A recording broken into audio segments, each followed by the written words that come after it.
Welcome back to Live at 9. Well, our next guest is award-winning author Omar Tyree. Well, he is best known for writing the Flyy Girl trilogy some 30 years ago. Well, he is touring the country with a fresh new look to celebrate the best-selling trilogy's milestone. Welcome to Memphis and welcome to Live at 9. It is so awesome to talk to you. So for starters, the Flyy Girl trilogy, 30 years ago, what inspired you to write the first book, Flyy Girl? I grew up in the most materialistic era of America, the 1980s. Yes. That was the materialistic world, and we wore all kind of gold jewelry, we wore all types of designer clothing, and we went crazy for money. And that was also the era where, you know, conventional drugs, started selling, and then you had a whole lot of guys getting in trouble selling drugs. And we had women that would want to go on shopping sprees because of all this excess money. It was very negative, but in that we had a whole lot of extra stuff to talk about and write about, and it changed. So when it changed, I said, wow, let me write about that era that I grew up in the 1980s. I was a teenager in Philadelphia in one of the most, I guess we can call it move-up areas where we had more money than the other areas, and so I was in the main area that had the most materialistic attributes in Philadelphia. So I wanted to write about it because I was a storyteller, a verbal storyteller, and then I learned how to write, and I learned at a young age, and then I kept doing it because I have a lot of stories. But that's where Flyy Girl came from, the 1980s era of materialism. And then you let her grow up in that world as well. So you have 3 different books. You started very young, she went to her teenage years, then became a boss lady. Yeah. So the evolution of her, why was it so important to show the evolution of her? Right, right. Why was that so important for you to have her keep growing in each book? Well, initially, I wanted to keep the story going because they loved it so much. So I looked at it and said, well, I can make money off of this. You know, they say part two. Yeah. Hollywood does the same thing. Television does the same thing. But I still wanted to teach a lesson in that. And sometimes when you chase money, you start lessening your art. You start doing things that's cheap. You start doing things that are incorrect. And so the character went through a lot of those challenges in the second book. And then with women now, women have a lot more expectations, a lot more education, a lot more money, and now everybody's calling themselves bosses. Yeah, I'm a boss, I'm a boss. You know, so that was the new thing. That book came out for me in 2005. Yeah. And back then, Oprah Winfrey in our community was a boss. Of course, Diana Ross, we always called her a boss. Aretha Franklin, and then Cicely Tyson in film. But now everybody that has an extra income is a boss. And so I looked at that evolution and said, wow, this is something different. And it's causing a problem for a lot of the men now. And so that's a new conversation I'm having. Which you are having, right? And that's something that you are having conversations with on your book tour. You are talking about relationship conversations. Yeah. Do you think that women have turned to become too self-sufficient?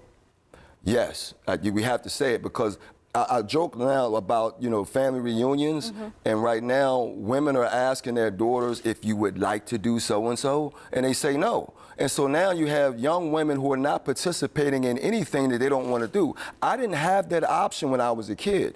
Get in the car, you're going so-and-so, get in the car. So I'm listening to this now, and now we have young teenagers and young people that they turn their parents down immediately, easily. And I'm like, you can't get your kids to do anything now. I don't think that's a good thing because they're losing out on a lot of the adult things that we had to be pulled into. And then we learned, you know, this is important. And so now that I'm older, I understand all those things I didn't want to do, but they were important to do. And now we have kids, they have so much independence, they're not doing the things that we learned how to do that are a part of being a human society. But sometimes you have to, it's such a shift because when we were growing up, you were outside until the lights came on, like the street lights came on, and then you went back home. Now everyone has cell phones, now everyone has the internet, and now we're globally informed. Where previously we didn't have access to what was going on across the globe. Now we know everything. So it's kind of fair game.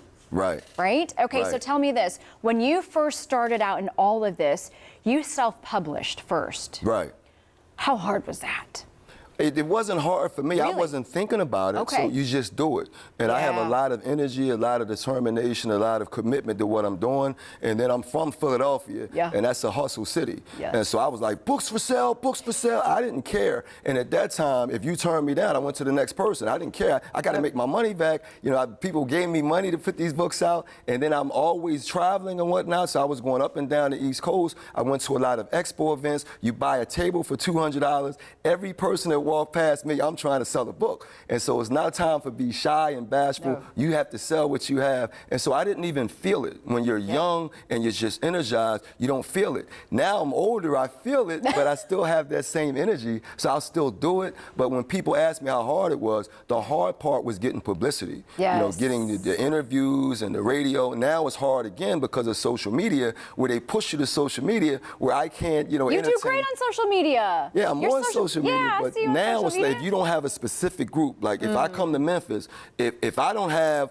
30,000 people following me from Memphis, how do you even know that I'm doing an event there? So I still need to do your interview, and so I'm ready for this. Well, I'm a glad you're journalist. here. Yeah, so we still need interviews. Yep. You can't send everything to social media because everybody doesn't know how to follow you, and they're not following you. And sometimes meeting somebody in real life and Yeah. having a human connection is very important still. Thank you so much. Oh, It's thank such you an for honor to having meet me. you. Thank you so much. Yeah, you got it. Thank you. Okay, well, coming up, we are going to talk about the push to help more women heal and reclaim their lives on their own terms. Plus, we'll learn a simple exercise that can help everyone reflect, reset, and connect. Stay with us.